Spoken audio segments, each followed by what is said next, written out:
If you've been looking for a camera, specifically the Sony A6400, then you know that finding an A6400 or some other popular cameras is harder than finding a lost remote control. So what other options do I have? Well, how about the Apple iPhone 13 Pro Max? Now, when this phone first came out, it received a lot of hype, mostly for its cinematic capabilities.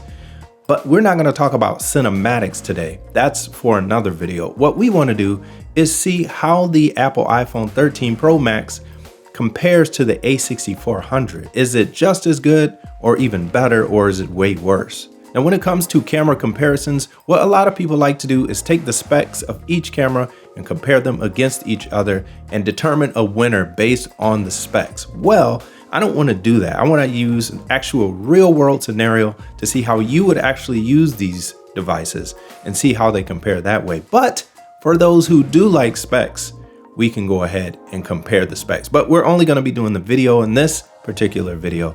Otherwise, this thing would be 24 hours long. Let's go ahead and look at those specs. Starting with the A6400, it shoots up to 4K at 24 frames per second and 30 frames per second. Now you can also shoot at 1080 in 24 frames per second, 30 frames per second, 60 frames per second, or 120 frames per second. All of this is shot in 8-bit, and I'm not gonna get really deep into this because this is not a technical video, but just know that when you talk about 8 bits, this talks about how much information you're gonna have in your video file when you try to edit it later. Now, the A6400 features some of the best autofocus around, and one of the other great features about this camera is the fact that you can change the lenses. I think this is what makes this camera stand out than any other camera with an interchangeable lens. So now let's take a look at the Apple iPhone 13 Pro Max. This shoots also 4K at 24, 30, and 60 frames per second. Now, that 60 frames per second is something that the A6400 is not able to shoot at. The max on the A6400 is going to be 30 frames per second in 4K.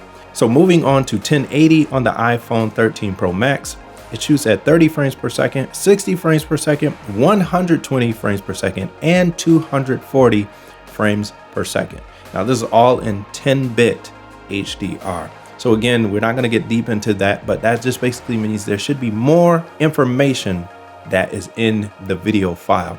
Now, with that, Apple has also announced ProRes. Now, again, I'm not going to get deep into all of these things, but ProRes is just basically a codec that the video is in. It's compressed, but it allows you to maintain a lot of the quality without having a crazy large file. So with all those numbers and things like that out of the way, let's take it out and see what we can find in the wild.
So were you able to tell the difference between the Sony A6400 and the iPhone 13 Pro Max? Now, some of the shots, maybe you could, but honestly, unless you were really looking at it, most of the shots you probably couldn't tell the difference.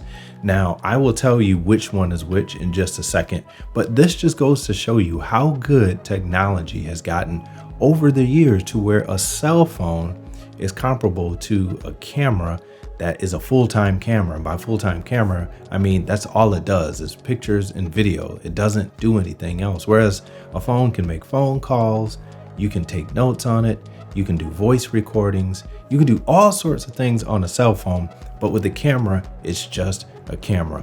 Now, I will tell you that camera A was the iPhone and camera B was the A6400. Now, I didn't do any color correction or any grading with this. The only thing that I did do was just move the exposure so that they matched each other and we could have it as even as possible. But as far as adding color, subtracting color, or doing any effects, I didn't do any of that. I did not shoot in any picture profiles on the Sony A6400. I just shot with the picture profiles off.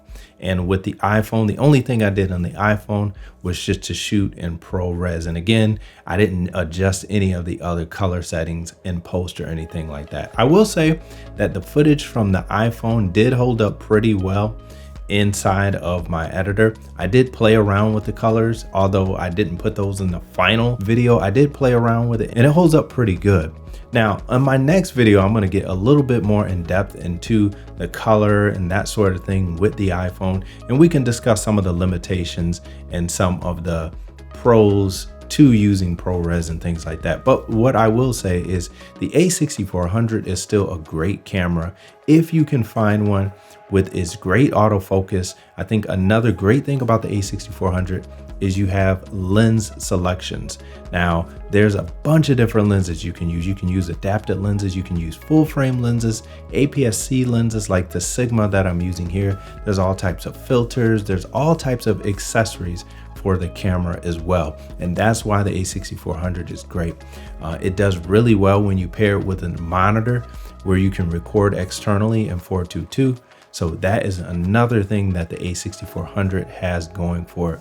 Now, as far as the iPhone goes, there are a lot of things that the iPhone has going for it as well, where you can put it in your pocket. I think that's one of the biggest things for this iPhone is the fact that you can get this quality video, and then when you're done, literally slide it in your pocket. You can upload things directly to social media right then and there, or you can wait till later and edit things in post. And I think this is the future.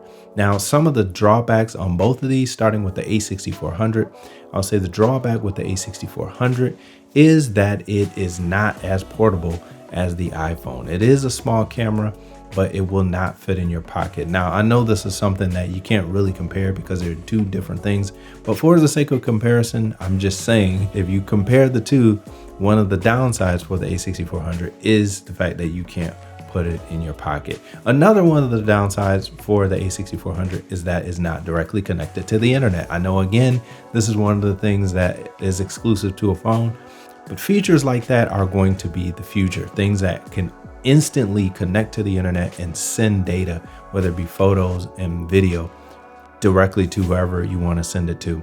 Now, moving to the iPhone, one of the downsides to the iPhone that I did find is space. So because of ProRes, even though it's a compressed file format, it will take up space on your phone.